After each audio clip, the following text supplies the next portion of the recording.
Olá, bem-vindo, bem-vinda.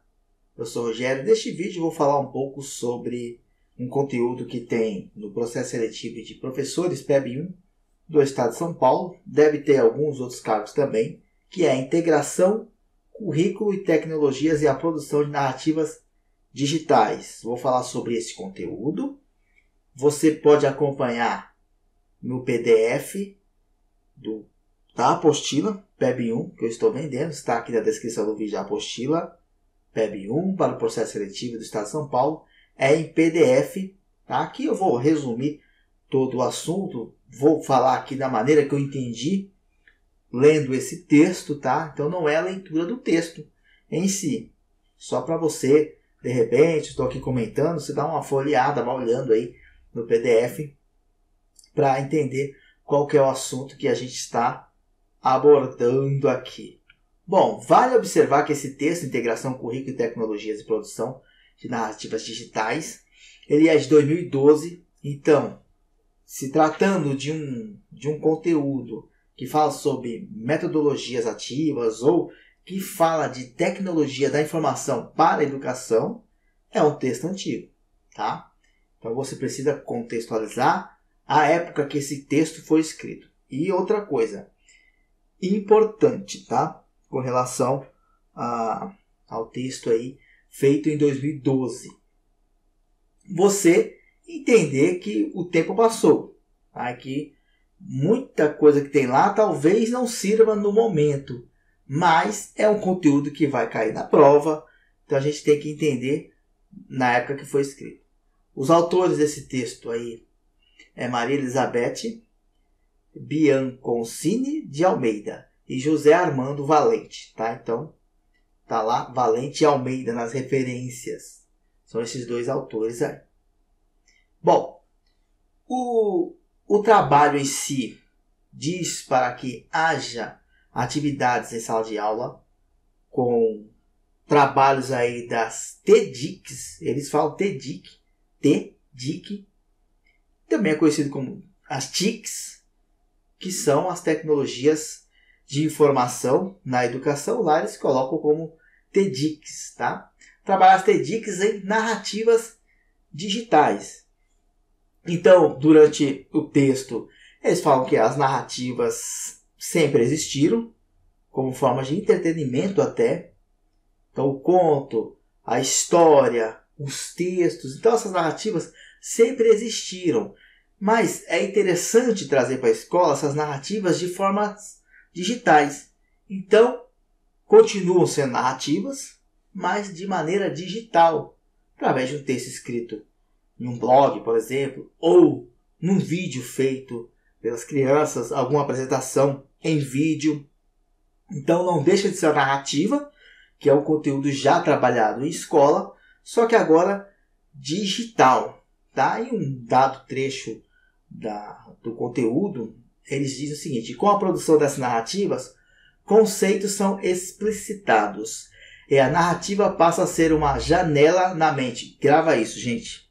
Para eles, essas narrativas digitais, seja por texto ou seja por uma apresentação em vídeo, é como se abrisse uma janela no aluno.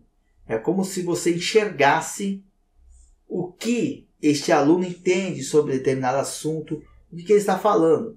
Então, é a maneira de você diagnosticar os conhecimentos desse estudante.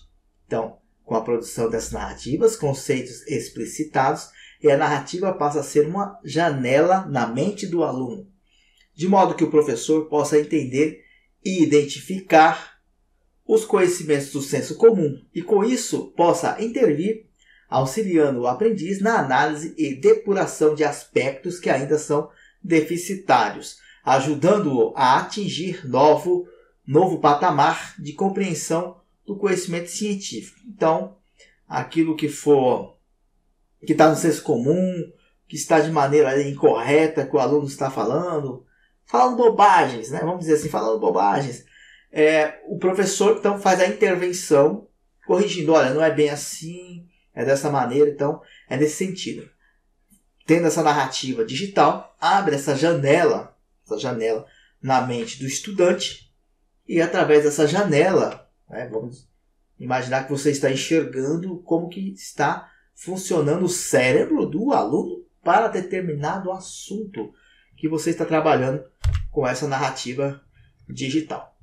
Durante o trabalho, durante o texto, você vê falando sobre o web currículo. Então, vem aqui com a concepção do que seria esse web currículo. Vou falar aqui da maneira que está no texto específico, depois vou explicar em resumo. Olha só, entendemos o web currículo como sendo um processo no qual as TDIC se encontram imbricadas no desenvolvimento do currículo e atividades pedagógicas, nas quais professores e alunos se apropriam dessas tecnologias e a utilizam para aprender como se elas fossem invisíveis. Se cair na prova assim, você assinala essa como correta. Então, a concepção aí de web currículo, basicamente, para os autores, é ter no currículo a previsão dessas tecnologias digitais embutidas no currículo. Ter a participação dessas tecnologias lá visíveis no currículo. Que aí a ideia de web currículo é essas tecnologias participarem do currículo escolar. Tá? Aí eles trazem a concepção sobre currículos, eles trazem uma retomada. Anotei aqui os pontos importantes, que o currículo é polissêmico. O que significa esse currículo polissêmico? Que ele tem diversas características. Se você for ver as teorias do currículo, são diversas concepções de currículo. Então, por isso que ele é polissêmico. Ele pode assumir ali várias funções. Mas, se tratando de currículo na área da educação, todas as concepções pedagógicas trazem em comum o quê? A intenção desse currículo vencer a fragmentação, vencer a educação bancária, que seria o conceito de Paulo Freire de educação bancária, que o professor ele é o total detentor do conhecimento e os alunos ali são caixas vazias e o professor vai depositando o conhecimento nessas caixas, né, como se estivesse depositando em contas bancárias ou depositando na cabeça, enfim. Então, você tem um aluno que não sabe nada, né, e o professor que sabe tudo e que vai transmitir esse conhecimento. Então, os currículos, todas as concepções vêm a enfrentar esse entendimento, né, de ensino e também a fragmentação do ensino. É importante observar também que o currículo ele é corrente, o currículo ele não pode ser algo imutável, que você faz, ele não pode sofrer alterações, ele pode sofrer alterações inclusive durante o ano letivo, pode acontecer isso, tá? Então ele não é algo feito que não pode ser alterado. Também o currículo, você tem que pensar que ele tem que ter uma conexão ali com a realidade da comunidade escolar, com a realidade daquela cidade e a situação atual. Então, a gente pensar no web currículo atualmente, precisa ter no currículo esse espaço, né, esse campo que trabalha com as tecnologias digitais, porque faz parte da vivência do cotidiano das pessoas, da comunidade escolar, de todo o ambiente ali, o uso de tecnologias, o uso do tablet, o uso do celular, a coisa mais corriqueira e comum que tem no dia a dia. Então, por isso é importante ter também no currículo. Tá? Eles comentam ali as facilidades que as mídias digitais trouxeram. Tá? Então, tem a facilidade de manipulação dessas diferentes mídias, que elas apresentam diversas facilidades, permitindo que as pessoas sejam autoras, produtoras e disseminadoras de conhecimento. Então, assim, poxa, você vai pesquisar uma palavra que você não conhece, está lendo o texto, uma palavra difícil ali. O que a gente fazia? Né? Você que já passou dos 30, passou dos 40, o que a gente fazia na nossa época? Ia procurar um dicionário, né? Um dicionário físico mesmo, em ordem alfabética ali, ia procurar um dicionário. Hoje em dia não, você entra no site, no Dício, né, um aplicativo de dicionário, digita a palavra que você não está entendendo ali, automaticamente aparece. Então não precisa folhear mais lá no dicionário. Então, uma das facilidades que a tecnologia da informação trouxe para o ambiente escolar, que precisa ser usado na escola. Não que o dicionário não seja mais útil, não é isso, mas pensar em outras possibilidades de fazer essa consulta. E lembra que eu falei que o texto é de 2012? Depois tem uma passagem que eles falam assim: é notável o uso do Orkut ou do blog como meios utilizados para a criação e disseminação de conhecimento na forma textual, imagética ou animada. Então aqui usavam o Orkut aí como uma tecnologia de narrativas digitais, se a gente for pensar.